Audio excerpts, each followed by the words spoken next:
We'll have the details on that and more coming up this morning for you here on Daybreak.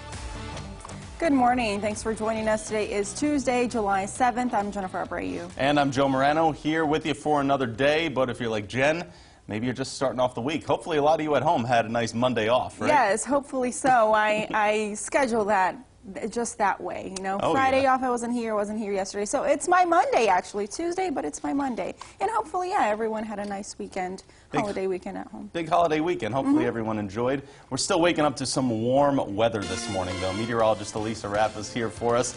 And just like you've said before, I find myself having to blaze the air conditioning at night now. Yeah, that didn't really change. You know, Jen left and came back, but that's really still the same, right? Still pretty warm. Yeah, or keep the fan on, too. That helps me, too. And that is new for me. I used to never do that, and now it's like having the fan on actually helps throughout the night, too. Yeah, because we just don't get that relief, you know? It's just so hot during the day, and then it stays very warm at night.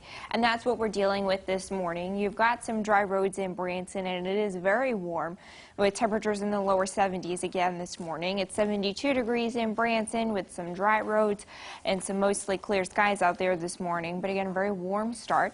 You've got mostly clear skies, so sunshine to start the day. Once it comes up, it's 72 degrees in Springfield, 72 degrees up in Rolla, and 70 degrees in Fort Leonard Wood this morning.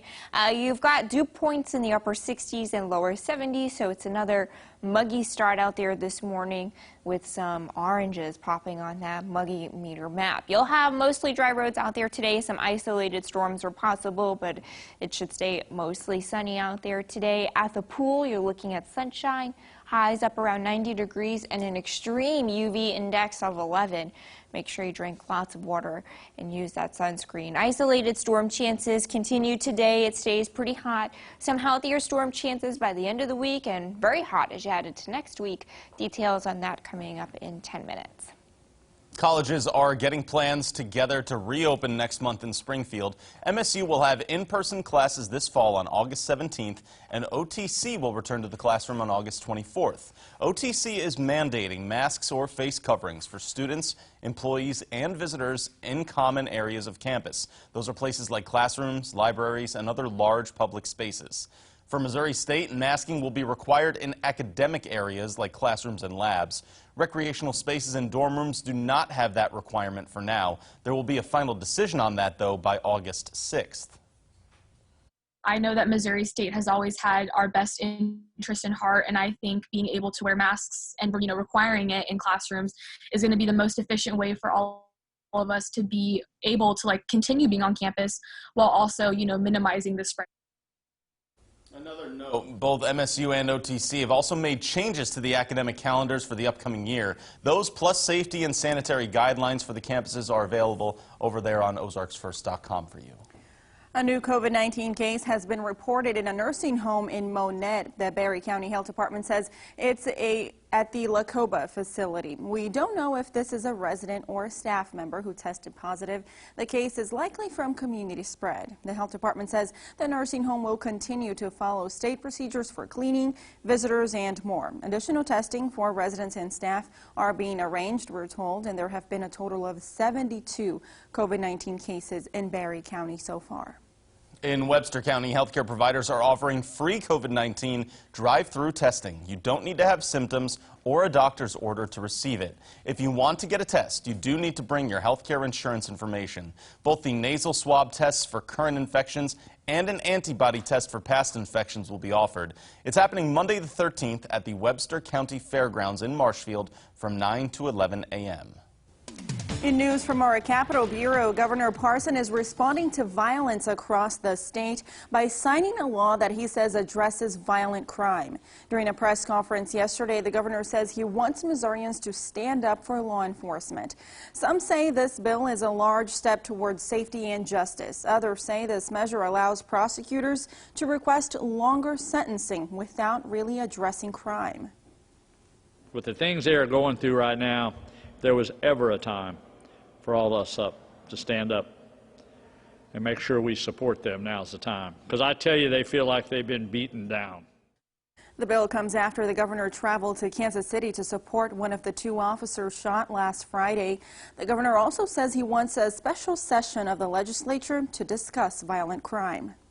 The Supreme Court has ruled that states can require electoral college voters to back the victor of its state's popular vote, so the so-called faithless electors cannot go rogue and attempt to vote for someone other than their pledged candidate. Our political analyst, Dr. Brian Calfano, explains to us what the ruling could mean here in Missouri. 32 states have put into effect some kind of rule, some kind of state-level law that says an elector has to vote for the person who wins the popular vote for each state, or the state in question. Missouri doesn't have one of those. In the end, our electors, the 10 electors that we have out of Missouri, could end up voting for a different candidate than who won the popular vote for the state. We've got more details, and Dr. Calfano has more information in our full interview available on our website. Voter registration deadlines for the August 4th election are a couple of days away now, and casting a ballot in Missouri this year will be different. Missouri law now allows those who are at risk of complications due to COVID-19 to submit an absentee ballot as usual. But those that don't have an excuse must request a mail-in ballot, get it notarized, and mail it back to the county clerk's office. All polling locations are expected to be open in August, and if you have any questions on where to get your ballot notarized, you can call the county clerk's office and they will help you find a location. Missouri will use $55 million from the state's coronavirus relief fund to expand educational opportunities for students and address challenges from the pandemic. $10 million of that relief fund will be used to reimburse schools for costs associated with increasing student connectivity and expanding campus Wi-Fi. Nearly $20 million will be used to provide additional student devices. DESE will also receive an additional $10 million to create an assessment tool to gauge the level of learning loss or growth students experienced during this pandemic. Well, no more delays. It's time to do your taxes. With the COVID pandemic, the federal government postponed the traditional April 15th filing to July 15th, which is a week from now. The delay provided some relief for taxpayers dealing with disruptions and uncertainty due to lockdowns, school closures, and closed businesses. Taxpayers must file or get an extension by the new deadline on July 15th or face a penalty. In some news around the region for you, the city of Rogers now requires people to wear masks in public after city council passed a new ordinance yesterday. Remember, Governor Asa Hutchinson signed an executive order Friday that allows cities to mandate mask use. There is no penalty for disobeying the new mandate, but Mayor Greg Hines says this ruling should still make a difference. Cities, counties, states where these orders are in place are seeing such a higher percentage of compliance. Mayor Hines says he believes Rogers is the first to pass the ordinance since the governor's executive order. We're just getting started for you this morning here on Daybreak. We take a look at how markets reopened yesterday, and Elisa gets you set for a warm Tuesday on tap. Stay with us, everyone. From Color 10 Ozarks First, Jennifer Abreu, Joe Morano, and weather with meteorologist Elisa Raffa. This is Color 10 News Daybreak.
And now weather with meteorologist Elisa Raffa, certified by Weather8 for the most accurate forecast in the Ozarks. Good morning. It's another warm and dry start out there this morning. 70 degrees in Branson with some dry roads and mostly clear skies. You've got temperatures at 72 degrees in Springfield, 72 degrees in Rolla, 70 in Camden, and 70 degrees in Fort Leonard Wood.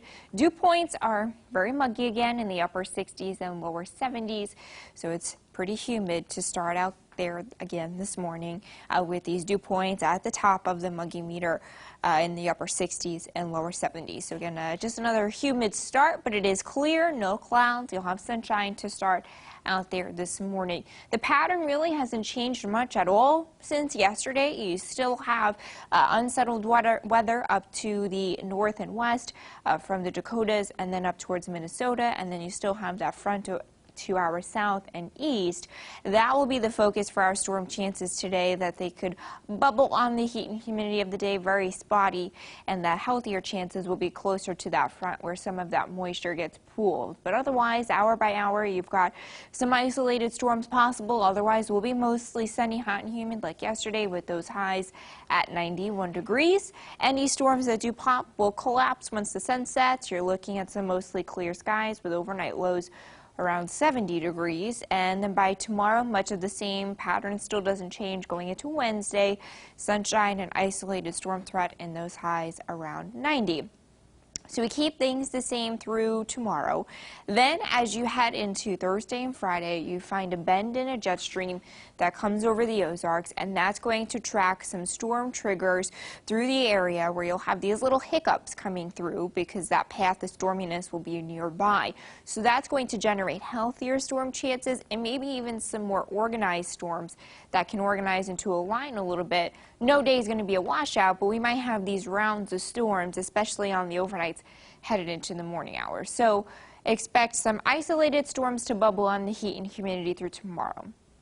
Locally heavy rain and lightning possible with those, but they're not going to be organized. Healthier storm chances by Thursday into Sunday. The timing of those rounds are a little bit uncertain still. Any organized storms out of that could bring you some damaging winds. Temperatures stay hot up around 90 degrees through Thursday. And then we'll stay pretty hot as we head through the weekend. By early next week into the middle of next week, we'll have temperatures soaring even hotter. We'll find this area of high pressure continuing to build and spread across much of the U.S., and that's going to bring maybe some of the hottest temperatures that we've seen so far this year. 91 degrees out there today, mostly sunny, warm and sticky. An isolated storm cannot be ruled out. 70 degrees overnight tonight, warm and muggy again. Tomorrow, much of the same. Pattern doesn't change much. Mostly sunny. An isolated storm is possible. Highs up around 91 degrees. Healthier storm chances return by Thursday and Friday with those temperatures around 90 degrees. We could have a storm chance as we head into the weekend. That's the one that the timing is a little bit uncertain. It looks like it could come in late Saturday into early on Sunday, maybe linger into part of Sunday, and then the heat starts to crank by early next week. It gets very hot and humid.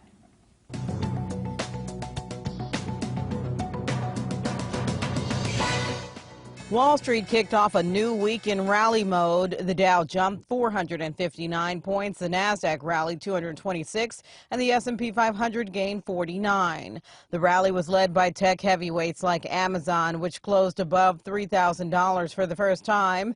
Netflix also hit a record high after gaining more than 3%. Other tech giants like Facebook, Apple, and Microsoft each gained more than 2%. About 650,000 companies took at least $150,000 worth of taxpayer money in the Paycheck Protection Program. The Treasury Department publicly identified the companies yesterday, which includes mostly small businesses.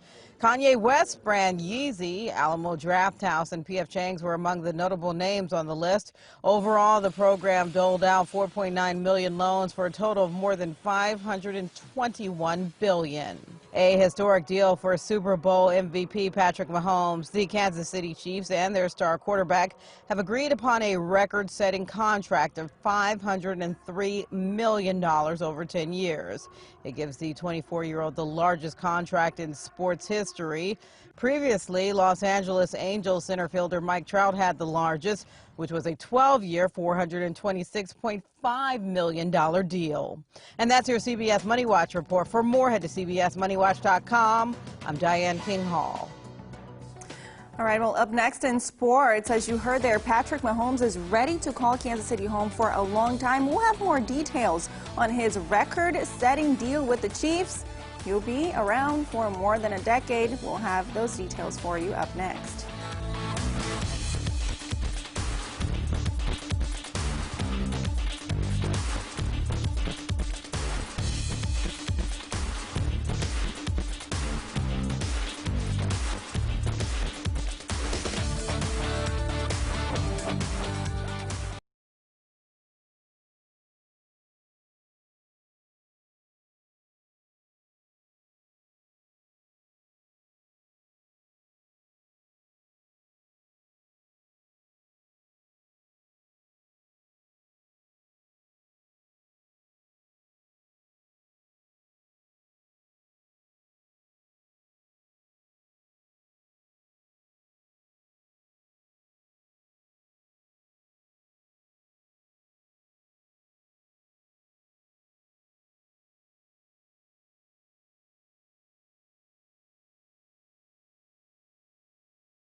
And now, sports on Color 10 News.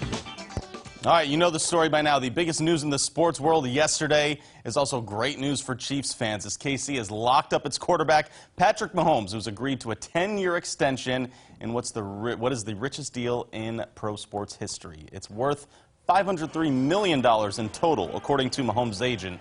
In 2 years as an NFL starter, he has more than 10,000 yards with 89 touchdown passes. He's also 28-8 as a starter, won the league's MVP 2 years ago, and took the Chiefs to their second ever Super Bowl win this past season. Nobody's done that before turning 25. Very few have done that in general, but Mahomes is just 24 right now. This 10-year extension adds on to the 2 years remaining on his current deal, so he's locked into KC for the next 12 seasons. It's also one of the longest contracts in NFL history. Some others have signed deals like that before, including Donovan McNabb, who signed a 12-year deal with Eagles in 2002 for way less money. That was when Andy Reid coached that team. And then also, don't forget, Drew Bledsoe signed a deal in 2001.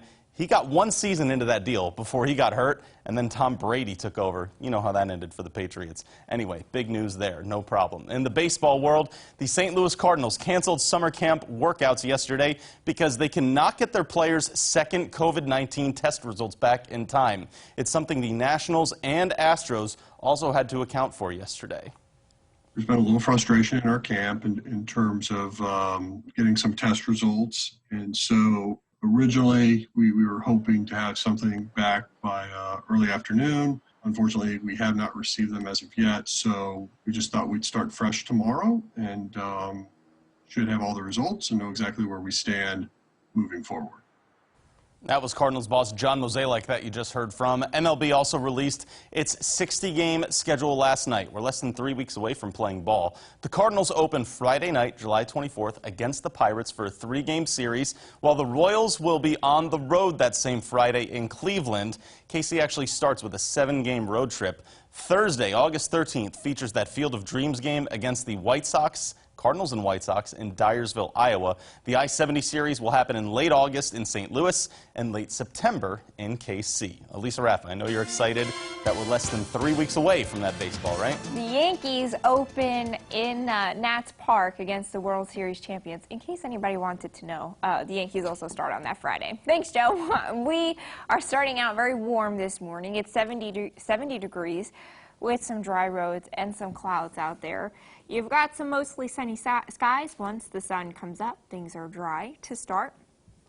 It's also warm, 72 degrees in Springfield, 72 degrees in Rolla, and 70 degrees in Branson. Dew points are in the upper 60s and lower 70s, so it is another sticky start. You've got oranges on the Muggy Meter map this morning. If your lawn has been starting to get dry, because we've been pretty dry, you probably need to turn the sprinklers on today. We'll have that hot sunshine all day, so good day to turn on the sprinklers. As you're firing up the grill, you could have an isolated storm or two. Most of us stay dry and hot again. With that high around 91 degrees, we stay muggy into the evening hours. So like yesterday, some of us might find a storm or two. Most of us dry with highs up around 90. Storms collapse by sunset. Overnight lows get into the 70s. Tomorrow, much of the same. Pattern doesn't change through tomorrow. It's the sunshine again with an isolated storm chance. If you need to mow the lawn, you'll be dry today and tomorrow, just hot, so make sure you take some breaks. You're looking at some healthier storm chances by Thursday and Friday, so the grass might be a little bit wetter then. You'll have some showers and storms possible there. So if you want to hit the lakes and get some fishing done, you'll be hot and mostly dry today and tomorrow. If you just hear thunder and lightning from those spotty storms, please get off the boat and get onto land. You'll have some scattered showers and storms possible Thursday and Friday, and it looks like most of Saturday will be dry. We stay more or less hot through the week. Temperatures in the upper 80s and lower 90s. Your average for this time of year is 88 degrees. We'll find those temperatures turning even hotter by next week, kind of outside of the 7-day, headed into Tuesday, Wednesday of next week. Anyway, we've got some isolated storms possible today and tomorrow with sunshine, healthier storm chances by the end of the week. You might have some overnight storms Saturday into Sunday, but it does look like both of the afternoons this weekend will be dry. And Lisa, thank you. Up next, hospitalizations are on the rise in many states, and another state is now requiring people to wear masks in public. We'll have those details after the break.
Another state is requiring residents to wear masks as the surge of new coronavirus cases continues to skyrocket in much of the country.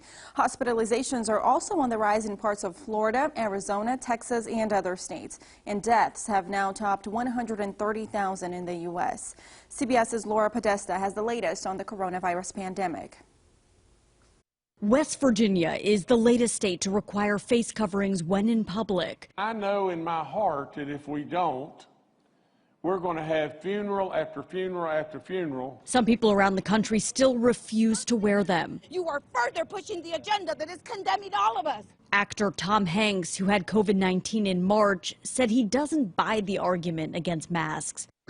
I simply do not get it. It is literally the least you can do. Meanwhile, hospitalizations are rising at a dangerous rate in places like South Florida. Our hospitalizations are at its highest level with 1219. Miami-Dade County is shutting gyms and other businesses back down to try to slow the spread. But healthy individuals and small businesses, we also have to live our lives and we have to pay our bills to feed our family. In southern Arizona, hospitals are struggling to provide ICU beds. The only way to get a new patient in the ICU is if somebody dies, which is happening, we see, or somebody gets discharged or downgraded. Dr. Anthony Fauci says the rise in cases is a serious situation. We are still knee-deep in the first wave of this. The California State Assembly is delaying its return after some members tested positive. Heartbreaking feeling that you will feel when you know you have affected somebody and put their life in jeopardy will destroy you. Atlanta Mayor Keisha Lance Bottom says she's tested positive for COVID-19. Laura Podesta, CBS News. Mayor Bottoms tweeted she has no symptoms, but in cable news interviews she says it feels like she has seasonal allergies. The mayor also said her husband tested positive and has been sleeping a lot since Thursday. One of her children has tested positive, another negative, and 2 others still need to be tested. Still ahead for you this morning, a community event was held to commemorate a fallen officer in Tulsa, Oklahoma. Plus, University of Arkansas has approved a joint resolution to help slow the spread of the coronavirus. Stay with us, everyone.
Good morning. Thanks for joining us. Today is Tuesday, July 7th. I'm Jennifer Abreu. I'm Joe Morano as we are taking you through another summer day in July. Jen's telling me she feels nice and peaceful and relaxed after your long weekend, It right? It is. Yeah, it was peaceful and relaxing. That's exactly what it was. So it's nice to be back also on a Tuesday, because then everyone is not complaining that, oh, it's Monday, you know. They already did that yesterday, so I don't have to deal with that. Hey, yeah, you missed me yesterday, just griping. Elisa was done with me yesterday with how much I complained about Monday. Isn't that right? Yeah, absolutely. But you know what? Will the weather be about the same as what we had yesterday? I think it wasn't too bad out there. Yeah, but that also doesn't, for me, it doesn't help the days push along much, because I've been talking about the same thing for, I lost track of how many days now. Hot and humid, hot and humid. I know. I need more words, like hot and sticky, hot and muggy. Soupy. We'll think of them during the break. Feels like an oven. We can come up with different things for you to say. Yeah, I'll make a list for you. Like a sauna, but yeah. Exactly. Today will be like yesterday. Today will also be like tomorrow. So much of the same out there. Starting out pretty dry, warm and humid. Temperatures in the lower 70s, so it's a sticky and humid start at 70 degrees in Branson with some mostly clear skies. So starting out with sunshine, it is just dry, warm and humid. You've got some mostly sunny skies as you head out the door. It's 72 degrees in Springfield, 72 in Rolla, and 70 degrees in Fort Leonard Wood. 2 points in the upper 60s and lower 70s, so you should know what that means by now. It means that it's a little bit humid out there to start this morning. Like yesterday, maybe a spotty storm or two, but most of us will be dry on the road, so I don't expect any weather hazards outside of lightning that might be in any of those storms. At the pool, a hazard for you would be a very high UV index of 11. That gets into those extreme values. 91 degrees, mostly sunny with isolated storm chances. So we're tracking much of the same through Wednesday. Healthier storm chances at the end of the week. Details on that in 10 minutes. All right, Elisa, thank you. A special event was held at the Benton County Sheriff's Office commemorating a fallen officer in Tulsa. Haley Burley tells us how after one of Fayetteville's own was killed last year, different departments in Northwest Arkansas are working to keep another officer's memory alive. Tulsa police officers Sergeant Craig Johnson and Urash Zarkishan were shot June 29th during a traffic stop gone wrong. Sergeant Johnson died the next day, while Officer Zarkishan continues to fight for his life in the hospital. Now the NWA community is banding together to send his family and police department a gift. As citizens, we can't know what they go through every day. They leave their house every day, and they don't know if they're coming back every day. The community event was coordinated by various business owners to show their support of law enforcement, no matter how far away. They do so much for us. They sacrifice every day. They put on that uniform and go out on the street. It's time to really show them that we appreciate what they do for us. The group invited police departments around Northwest Arkansas to take photos and sign books. And as a community, it's important that we all come together and support law enforcement. The books will be sent to fallen Officer Johnson's family, Officer Zarkishan's family, and the Tulsa Police Department. It shows what kind of community we do live in. It shows what kind of officers are in this area across not just this state, but like I said, throughout the country. We hope that things like this bring unity to our communities. The books will be available for anyone who wants to sign them at the Benton County Sheriff's Office until next week, when they will be delivered to Tulsa. Several law enforcement agencies in Arkansas are thanked for their service through the Adopt a Cop program. Blessing blankets filled with food and drinks were distributed to the officers as people held signs saying "Back the Blue" and "We See You." State Representative Robin Lundstrom hosted the event to support the Pea Ridge and Little Rock police departments. 99.9% of police officers do a phenomenal job, and they need to be reminded how much the community loves and supports them. It means a lot to us to see a crew like this put something together to show that the police are still loved, we're still wanted, we're still needed, and that a lot of our efforts don't go unnoticed. At the University of Arkansas, faculty, students, and staff approved a joint resolution calling for face masks to be worn indoors to help reduce the spread of COVID-19. On June 1st, U of A released a return to campus plan requiring masks to be worn in instances where social distancing wasn't possible. Now, this new resolution makes masks required in all indoor settings. Dr. Stephen Caldwell is the chair of UA Faculty Senate, and he says the change comes after a number of students and staff expressed their concerns about not mandating masks on campus. So the students need to be prepared for that, and faculty and staff also need to be prepared for that contingency as well. The Board of Trustees will make a decision on whether they want to support this resolution at their next meeting. Dr. Caldwell says if it doesn't get approved, a number of faculty members will change their mind about teaching in person. Meanwhile, international students planning to attend the U of A can now take some classes online. Yesterday, the Student and Exchange Visitor Program announced temporary exemptions for international students next semester. This will allow international students to take more than 3 credit hours online. Amy Unruh with the university says this will give international students more options to study remotely than typically allowed. In theory, an international student in our model, which is hybrid delivery, could take multiple online courses and one face-to-face course if that's all they could arrange to stay on track and still comply with the guidance. Currently, the university has nearly 1,300 international students. Parents will soon be able to stay closer to their kids while in the hospital without the worry of finances weighing them down. Ronald McDonald House Charities of Arcoma announced a new $3 million campaign to build a Ronald McDonald House on the Mercy Hospital Fort Smith campus. The hospital's current family room has helped over 3,500 children and families for nearly 10 years. But the additional housing will bring more benefits for those with bigger families, so they can stay together during children's hospitalization and treatment. Babies are still being born premature and in the NICU every single day, and so there's still families that are needing care because they come from 30 minutes, an hour, 2 hours away, and so it's really difficult to leave and come back when your child's in the NICU. The Ronald McDonald House will be built near Mercy's Labor and Delivery Department. Construction begins this fall and is expected to be open in the spring of next year. We need to bring you a traffic alert this morning. One lane of the bridge across Beaver Dam will be closed from 8 a.m. to 5 p.m. tomorrow through the 10th. Flaggers will be at each end of the dam to direct traffic. The closure is to perform routine inspection of the structure there. Making local news, what's left of the Lurvy Quartz cabins along Old Route 66 on East Kearney and Springfield are set for demolition sometime today. However, that demolition comes with some added risk. Crews will have to work to contain an asbestos problem, so debris will be packed into large plastic bags inside of dumpsters to contain the asbestos before it's sent to Lamar to be decontaminated. Efforts are still ongoing to preserve enough material to construct a cabin at the Route 66 roadside park on West College Street. We'll have more coverage on this demolition for you later on tonight on Color 10 at 5 and 6. We're starting out with some dry roads in Springfield right now. A few clouds and a pretty sunrise this morning. It gets hot again this afternoon. Your ice cream would melt pretty quick. 91 degrees today with an isolated storm possible. A full look at your 7-day forecast is coming up next.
And now weather with meteorologist Elisa Raffa, certified by Weather8 for the most accurate forecast in the Ozarks. Good morning. We are starting out a little warm and dry again this morning. It's 70 degrees in Branson with some sun shining through. Dry roads, and it is humid out there. Probably sound like a broken record by now, but we're looking at temperatures at 72 degrees in Springfield, 72 in Rolla, 69 degrees in Mountain Grove, and 71 degrees in West Plains. Dew points are in the upper 60s and lower 70s. So again, you know what that means. We are at the top of the muggy meter, where things are a little bit humid out there this morning. Otherwise, we are dry to start. You'll have sunshine once it comes up, dry roads as you head out to work. And the pattern hasn't really changed from yesterday. Still have some more unsettled weather up to the north and west from the Dakotas and into Minnesota. And then you've got that front to the south and east, and that would be the focus for some showers and storms locally. That's where more of the moisture is pooled, and that's where you'll have some healthier chances for those spotty showers and storms this afternoon. But most of us, like yesterday, will stay dry. So isolated storms today, highs up around 91 degrees. If any storms pop, they'll collapse by sunset because they'll mainly be fueled by heat and humidity. You're dry overnight, mostly clear with those lows around 70. Again, the same tomorrow. Isolated storms, highs up around 91 degrees with the sunshine. The pattern doesn't change through tomorrow. By Thursday and into Friday, you're going to find a bend in the jet stream or that path of storminess, which will let some more storm triggers roll through the area. And that will let more of those hiccups generate more numerous showers and storms, and maybe even more organized as well. So you're looking at isolated storms bubbling on the heat and humidity through today and tomorrow, maybe with some locally heavy rain and lightning. Healthier storm chances Thursday through Sunday. The timing of each little wave is a little bit uncertain, so you'll need to stay tuned to that. And the organized storms could produce damaging winds. Temperatures stay kind of hot. You're looking at highs around 90 through Thursday. You might find temperatures in the upper 80s once you get some healthier storm chances. You'll have some more clouds around. And then things turn hot as we start out next week. You're looking at another big dome of heat and humidity taking over by next week. So that big dome of heat and humidity will put temperatures back in the low to middle 90s through next week, probably looking at some more rounds of heat advisories. 91 degrees today, mostly sunny. An isolated storm is possible, but most of us stay dry. 70 overnight, we stay pretty muggy and mostly clear. 91 tomorrow, mostly sunny. An isolated storm possible again, but most of us stay dry. You're looking at healthier storm chances Thursday and Friday. Highs in the upper 80s and lower 90s. Timing issues with the weekend storm chance, maybe late Saturday into Sunday on the overnights, so we'll have to watch out there. Otherwise, we'll find things pretty hot, and the heat continues to build going into next week. All right, still to come for you this morning. The TSA is saying business picked up over the holiday weekend, and also why military leaders are working to ban the Confederate flag from being waved. Those details up next.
Military leaders at the highest level are working on a plan that would ban the Confederate flag from being displayed at military bases. Right now, it's just a draft, but it's been circulating for the last week. That's the latest from a defense official who knows about the document. Military leaders have argued the flag is divisive and gets in the way of fighting units coming together as a team. So the draft hasn't been formally approved, but it might not be long before there's a decision on it. There's already a ban on displays of the flag at Marine bases. We have a consumer watch for you now. Airline travel seems to be increasing as U.S. airports saw new pandemic-era highs over the holiday weekend. The TSA said it screened more than 700,000 passengers 3 days in a row. That's the first time above 700,000 since mid-March. The weekend was also the first time since April when American Airlines began selling its flights to full capacity. The company says it's warning passengers that flights could be full and are allowing them to rebook without a fee to a less full flight. Target is raising the company's minimum wage nearly half a year ahead of schedule. The company is hiking up its minimum wage to $15 an hour. And the pay increase began Sunday, which was 5 months ahead of schedule. The company announced back in 2017 it would raise hourly pay to $15 an hour by the end of 2020. Target has also given workers a one-time $200 bonus for working during the pandemic. The move will benefit more than 250,000 employees. Target's hourly wages have gone up $4 in under 3 years. Uber is expanding its food delivery footprint in a big way by buying the food service Postmates. The company intended to purchase Grubhub a few weeks ago, but lost that bidding war. However, the company announced it's made a deal to buy Postmates for $2.65 billion. Uber called the startup highly complementary to Uber Eats, which is its current meal delivery service.